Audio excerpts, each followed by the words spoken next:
engineers have given birth to a new species of tiger. One that will help us reenact the bite that may have cost Roy his stage career and almost took his life.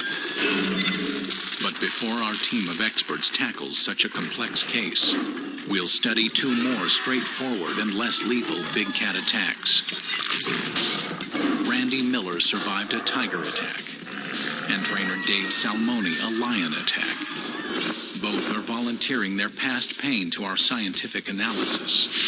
The results may shed light on what happened to their less fortunate colleague, Roy Horn. What kind of power hides behind those jaws? Although one is a Siberian tiger and the other an African lion, their crunching potential is almost identical. There's no difference in their dentition. Certainly the number of teeth are the same. The size of them and the power they can bring to bear seems to be much the same. Randy Miller has trained big cats for the film industry for 12 years. You know, I was born loving animals. I think the bigger and more dangerous, the more intrigued I was. Although he shares a close bond with his tigers, Randy is not immune to the danger of his profession.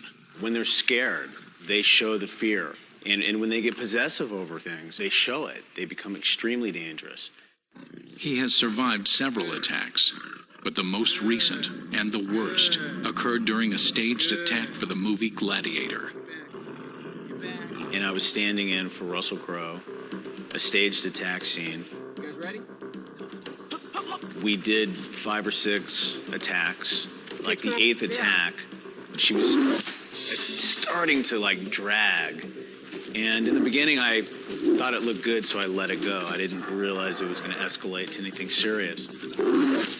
But it was serious. The normally playful Tara suddenly amped up the force and plunged her teeth deep into Randy's arm.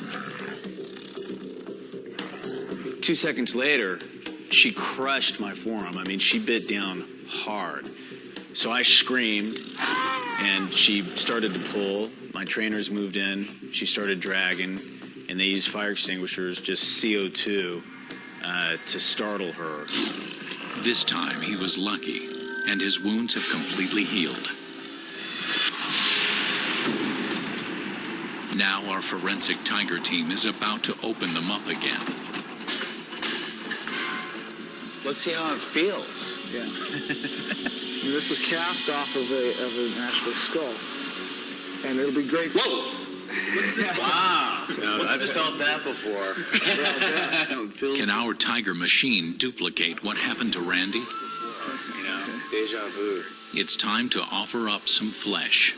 We've got this arm here, which is, you can feel it here. It's got good texture to it and good mass, similar to, you know, the mass of the forearm. Inside this anatomically correct limb are cadaver bones. The replicant gel will act just like skin and muscle. To make this experiment accurate, University of California professor Adam Summers does some biomechanics to calculate the maximum force that the jaw muscles of a grown tiger can produce. So with 52 square centimeters in one temporalis muscle, Right. the molar force at the back teeth is about 544 pounds. Okay, that would be at 40 psi input, we'll get the 500, right around 560. Is my Excellent. tech. So we're right in there. Excellent. At 40 psi. There, okay. We are at So it peaked. 360. All right, let's try it again. Technifex engineer Jim Sheritz dials up the power on the mechanical rams to match. 55 or so. Okay, here goes the bite again. There we go.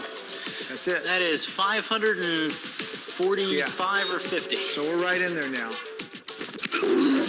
But did Randy's tiger use all of her bite force potential? We're about to find out. So I think we want to position it more like this. So this tooth actually kind of grazes on this end. This tooth will come in right in the that right should be position. perfect. So, all right, let's try that again. Go ahead, Daryl. Hit it. All right, there it is. I felt That's that. perfect. Okay. It takes just 80 pounds to bury the teeth in as far as they can go. It really is good. I just looked. And look, we're buried to the gum line. And look at the position of the tooth. But this is just a fraction of the power Tara could exert.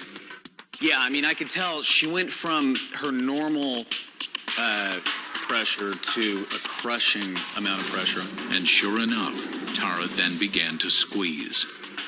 So what we'll do is we'll leave it in this position. We'll bring the pressure up. Bring it up to Ron, bring what it up she to can do full force, right? Yeah. I So can she's feel got it the cutting line. through the muscle. I don't know if you, is it embedding further? Yeah, because, I mean, you So- can feel it cutting through the muscle. This would be, Okay. this would feel like an incredible vice grip. Ramping up the bite force does little more damage to the arm, even up to the maximum of over 500 pounds. I mean, it's slightly damaged, right? So- But we could try it full force just and see if it breaks the bone. We can. What if Tara had used full bite force from the beginning? With a second surrogate arm in place, Randy now gets to find out. Let's see what happens. Okay. Go All ahead. right. Look at- This is what his arm would have looked like. There's pieces of bone that you just pull a piece of bone right out of there. So it's just, and that's real bone. So that's the right amount of pressure to burst that. Our team has just made a discovery important to our investigation of Roy Horn's neck bite.